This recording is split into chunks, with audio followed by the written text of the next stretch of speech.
Aujourd'hui, nous allons étudier une période très courte qui s'étend de 1945 à 1947 et que j'ai intitulée Vers la guerre froide.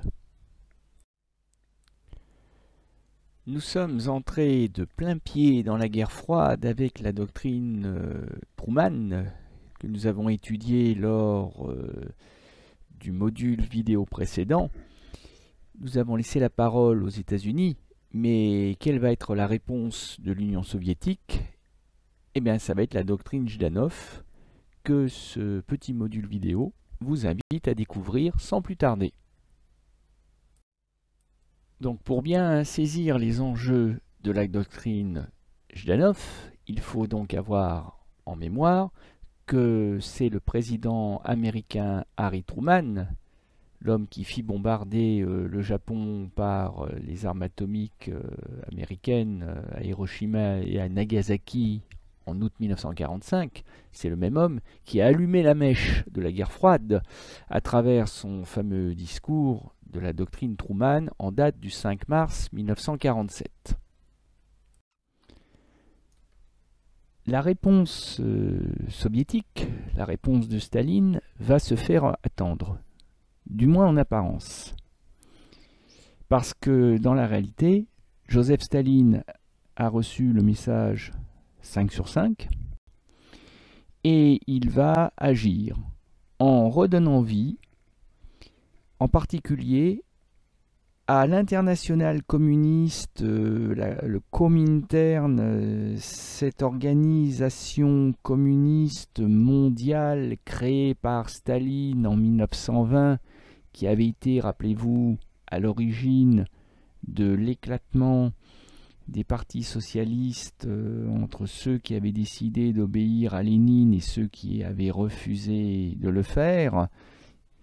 Et cette troisième internationale, chargée de préparer la révolution communiste dans le monde entier, avait été mise en sommeil par Staline pendant la Seconde Guerre mondiale. C'était un geste de bonne volonté envers les Occidentaux. Il ne fallait pas que l'allié communiste donne l'impression d'être en réalité une menace pour les Anglais et les Américains. Bon. Mais maintenant que la vaisselle commence à voler très bas dans le couple composé par les États-Unis et l'Union soviétique, et bien dorénavant, Staline redonne vie à l'internationale communiste, il l'appelle le Cominform, et son but reste identique, préparer la révolution dans le monde entier. Autrement dit, les États-Unis considèrent que le communisme est une menace dans le monde entier, eh bien, on va lui donner raison de cette manière. Et c'est le dirigeant de l'internationale communiste, donc le Cominform, Andreï Jdanov, qui va répondre directement, avec quelques mois de délai, en octobre 1947, qui va répondre à Truman. Bon, ben, il ne faut pas être naïf. À travers la bouche d'Andreï Jdanov, c'est Joseph Staline qui s'exprime. Et on peut considérer que ce discours, destiné officiellement aux dirigeants de l'Union soviétique, mais qui en réalité est destiné aussi et surtout au président américain, eh bien, c'est la réponse de la bergère soviétique au berger américain, hein. Et c'est d'ailleurs pour cela que dans l'histoire de la guerre froide, ce discours, on l'a gardé sous le nom de doctrine Jdanov. Jdanov reprend mot pour mot quasiment la démonstration américaine de la doctrine Truman, mais pour en inverser le sens, il reprend les arguments du président américain les uns après les autres, mais pour les retourner comme un gant, pour lui envoyer en pleine figure d'une certaine manière. C'est-à-dire que, bien entendu, les soviétiques partagent la vision manichéenne du monde qu'ont les États-Unis, mais c'est la vision inversée. C'est-à-dire que oui, il existe bien un camp du bien, mais le camp du bien, c'est celui dont l'Union soviétique est à la tête. C'est-à-dire qu'il s'agit des pays réellement démocratiques, des pays qui sont antifascistes. C'est une manière de dénoncer les Américains et leurs alliés comme des fascistes, c'est-à-dire des gens qui se prétendent des démocraties, qui se prétendent garantir les libertés et droits de l'homme, mais qui font tout l'inverse en réalité. Quand on accuse les pays communistes d'être des dictatures, ils vous disent « Ben oui, mais nous sommes des dictatures du peuple. C'est le peuple qui est au pouvoir. » Et n'est-ce pas là la vraie définition de la démocratie finalement? Et dans cette vision manichéenne, bipolaire ou bipolarisée du monde, il est évident pour Zhdanov que le camp du bien, c'est aussi le camp des pays anticolonialistes, c'est-à-dire anti-impérialistes. Et là, Zhdanov et Staline cherchent à créer de la division entre les États-Unis et leurs alliés occidentaux, parce que les alliés occidentaux des États-Unis sont de grandes puissances coloniales, à commencer par le Royaume-Uni et la France. Or, l'Union soviétique prend la défense des peuples colonisés, africains, asiatiques, en faisant valoir que ces peuples ne font que réclamer la liberté et l'égalité, et que les Européens et leurs alliés américains tentent de les en priver à tout prix. Et c'est ainsi que, sur un ton très menaçant, Zhdanov annonce que l'Union soviétique prend la défense des mouvements indépendantistes partout dans le monde. Et ça n'est pas que des paroles en l'air. Ça veut dire que, par exemple, les indépendantistes indochinois communistes, comme le montre le drapeau rouge avec l'étoile du Soviet que tient en main le Viet Minh, eh bien, ces mouvements indépendantistes recevront des armes, des fusils d'assaut Kalachnikov, pour lutter contre la présence colonialiste de la France. Et finalement, la France sera chassée de ce qui deviendra le Vietnam du Nord, au bout d'une guerre de décolonisation qui ira de 1945 à 1954. Et donc toujours dans cette logique de vision manichéenne, de vision bipolaire du monde, le camp du mal est naturellement incarné par les États-Unis et le bloc occidental, constitué de pays qui se prétendent démocratiques de manière hypocrite, mais qui en réalité sont tout le contraire, de véritables fascistes. Et on a sur cette caricature de 1950 la dénonciation du plan Marshall, où on voit les Américains acheter l'Europe de l'Ouest à coups de dollars, et on voit que tout le monde s'y met, le pape, Churchill qui est présent sur la droite de l'affiche, qui lève une grosse pierre menaçante, alors qu'à l'extrême gauche on a Harry Truman avec un lance-pierre. Et les États-Unis veulent absolument imposer leur ordre, veulent faire la police en Europe de l'Ouest, autrement dit priver les gens de leur liberté. On voit aussi un gangster avec une mitraillette ou une mitrailleuse.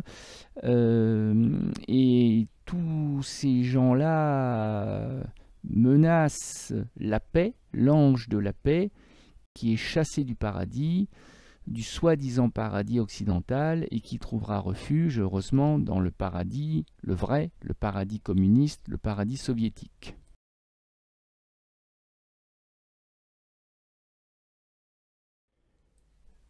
Le fait est qu'à partir de l'année 1947, la guerre froide étant déclarée et assumée par les deux camps, les masques tombent. On ne fait plus semblant hypocritement d'être amis, d'être alliés, Et cela veut dire que l'on ne prend plus de gants avec l'adversaire ou l'ennemi.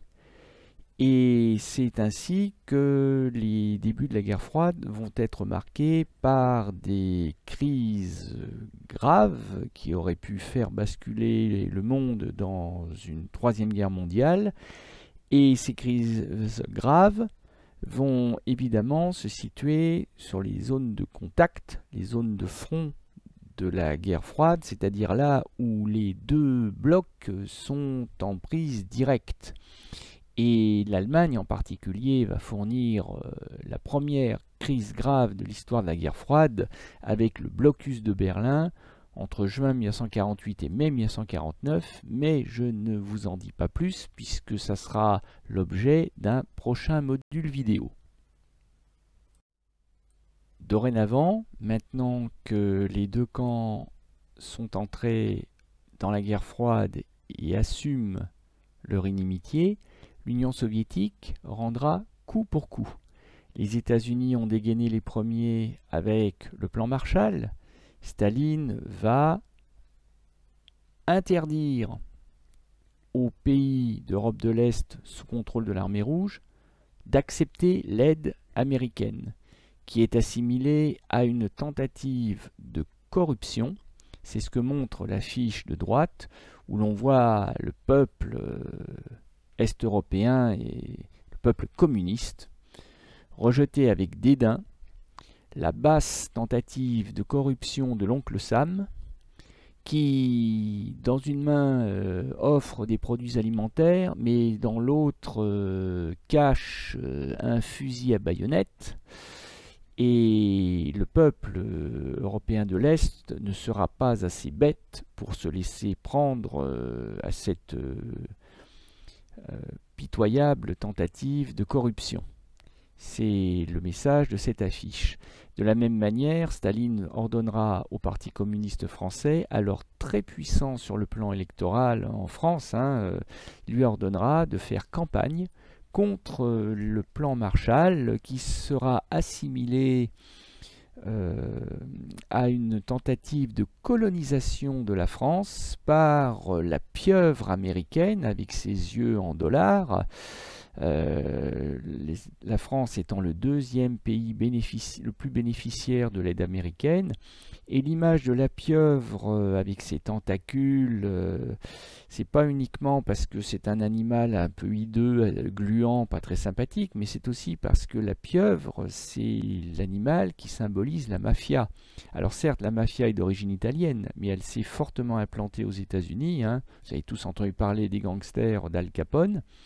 Et donc la mafia ici, c'est le gouvernement américain, le gouvernement Truman, qui tente de s'emparer à coups de dollars de la France et de la priver de son indépendance, les communistes jouant ici sur la carte, sur la corde sensible du nationalisme français, pour dénoncer le plan Marshall avec ce slogan, les Américains en Amérique, qu'on verra parfois sur les murs des villes, parfois d'ailleurs traduit en anglais, USA, go home, États-Unis, rentre chez toi.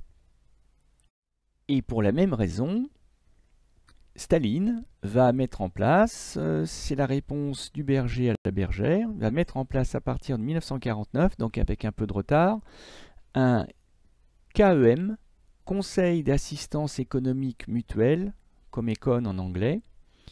Si vous regardez le drapeau du KEM, on voit l'étoile des soviets sur fond rouge, donc on est bien dans le monde communiste, et on voit des anneaux qui forment, concentriques, qui forment comme une chaîne entre eux. C'est tout simplement que les pays du bloc de l'Est, les démocraties populaires, les pays frères, plus le Vietnam, plus la Mongolie, plus Cuba, mais pas la Chine par contre, qui fait bande à part, pas la Yougoslavie qui est chassée du bloc de l'Est, et bien tous ces pays d'économie socialiste, communiste si vous préférez, vont fédérer leurs ressources par un système assez compliqué et d'ailleurs peu efficace de troc, le tout étant bien entendu contrôlé, géré par Moscou, par l'Union soviétique. Le but, c'est que les pays frères s'entraident et n'aient pas besoin d'avoir recours au dollar de l'ennemi. Et bien entendu, le KEM se posant en rival du plan Marshall, voilà qui aggrave, si besoin est, la bipolarisation de l'Europe, mais aussi d'ailleurs du monde, qui est bien entrée, à partir de 1947, dans la guerre froide. Voilà la fin de notre module. C'est tout pour aujourd'hui.